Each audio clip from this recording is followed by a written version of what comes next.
Before installing or changing the burnish pad, make sure the burnish switch is off. Then lift on the front of the deck and tilt it back into the pad change position. Then remove the center device by turning counterclockwise and carefully remove the old pad from the Velcro material.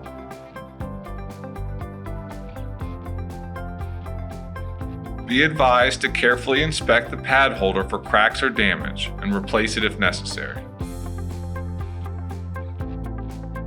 Pull the center piece out of the new pad. Align the new pad onto the pad holder and secure with centering device by turning clockwise.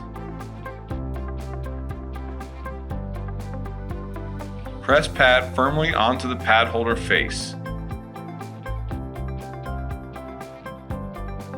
Lift the front of the shroud and lift the shroud release lever to slowly let the shroud return to the down position.